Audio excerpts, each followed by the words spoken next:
राधे कृष्णा आप सभी को। आज हम सुनेंगे कार्तिक मास के आखिरी 5 दिनों में कही जाने वाली पंचभीकु की कहानी। इसे पंचभीष्मक या पंचभीकु भी कहा जाता है। जो लोग 5 दिन के व्रत करते हैं वो 5 दिन व्रत करने के बाद 5वें दिन यानी पूर्णिमा के दिन उद्यापन करते हैं, जिसमें ब्राह्मण ब्राह्मणी को कपड़े, श्रृंगार का सामान, खाना, दक्षिणा रखकर देते हैं। 5 साल ये व्रत करने के बाद 6ठे साल इसका उद्यापन किया जाता है।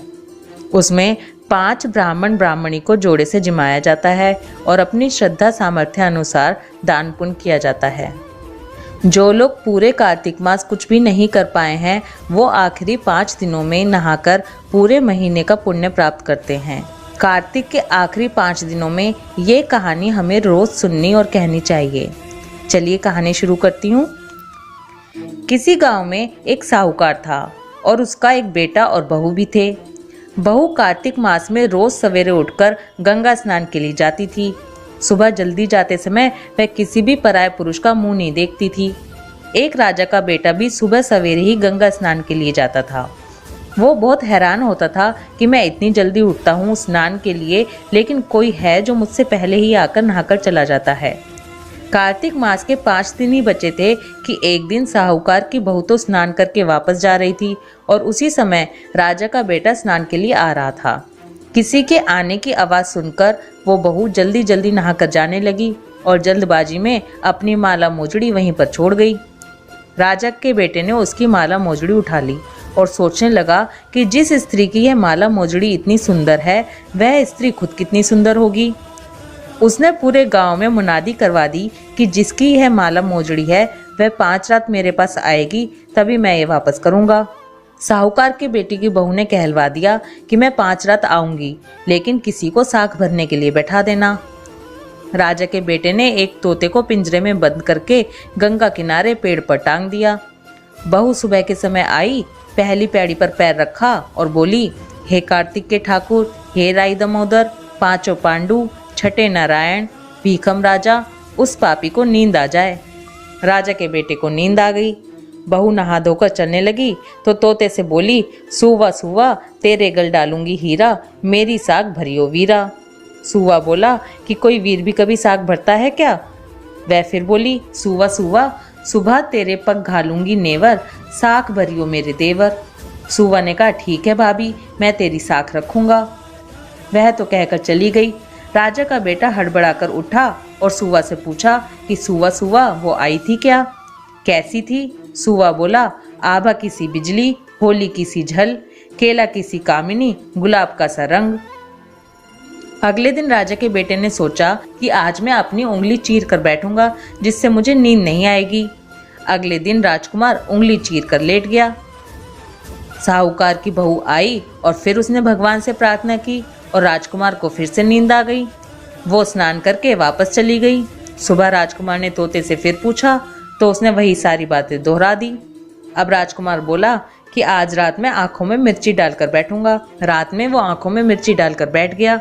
बहू फिर आई और फिर प्रार्थना की, जिससे उसे फिर से नींद आ गई। राजकुमार ने तोते से बहू के आने की बात पूछी। उसने फिर सारी बातें बता दी। राजकुमार अब फिर सोचने लगा कि आज मैं बिना बिस्तरे के बैठूंगा जिससे मुझे नींद नहीं आएगी, और रात भर बिना बिस्तरे के बैठा रहा।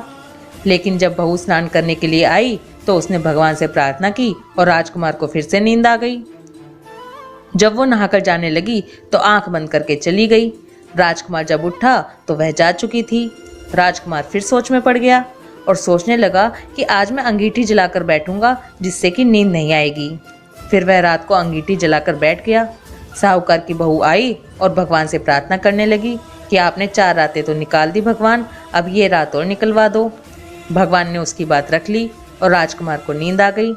जब वह नहाकर जाने लगी तो तोते से बोली कि इस पापी से कह देना कि 5 रातें पूरी हो चुकी हैं, वो मेरी मोतियों की माला मेरे घर भिजवा दे। सुबह राजकुमार की आँख खुली तो उसने तोते से पूछा कि क्या वो आई थी? तो तोते ने कहा कि हाँ वो आई थी और उसने अपनी माला मंगवाई है। यह सुनकर राजकुमार सोचने लगा कि वो तो सच्ची थी, तभी तो भगवान ने उसका सत रख लिया। कुछ समय के बाद राजकुमार को कोढ़ हो गया। राजा ने ब्राह्मण को बुलाकर पूछा कि मेरे बेटे का शरीर क्यों जल रहा है। ब्राह्मण ने विस्तार से सारी बातें राजा को बताई कि इसने क्या क्या किया था। ब्राह्मण ने कहा कि इसने पतिव्रता स्त्री पर बुरी नजर डाली है, इसलिए इसको ये रोग हुआ है। राजा ने इसके ठीक होने का उपाय पूछा तो ब्राह्मण ने कहा कि यह उस साहूकार की बहू को धर्म की बहन बनाए और रोज उसके नहाए हुए जल से नहाए तो ये ठीक हो जाएगा। राजा साहूकार की बहू की माला लेकर साहूकार के घर गया और बोला कि ये माला आपकी पुत्रवधू की है, इसे ले लें और आपकी बहू के नहाए हुए जल से मेरे बेटे को नहला दें। साहूकार बोला कि वह तो किसी पराये पुरुष का मुंह तक नहीं देखती, आप अपने बेटे को नाली पर बैठा देना, जब वो ऊपर से नहाएगी तब नीचे इस नाली के पानी से आपका पुत्र नहा लेगा। राजकुमार ने ऐसा ही किया और राजकुमार का शरीर चंदन सा हो गया। हे पंचभीखू के देवता, जैसे आपने साहूकार की पुत्रवधू का सत रखा वैसे ही सभी का सत रखना। कहानी कहते सुनते हुंकारा भरते सबका सत रखना। बोलो पंचभीखू के देवता की जय, कार्तिक के ठाकुर की जय। इसी के साथ आपको पंचभीखू का गीत सुनाती हूँ जो पंचभीखू के 5 दिनों में गाया जाता है।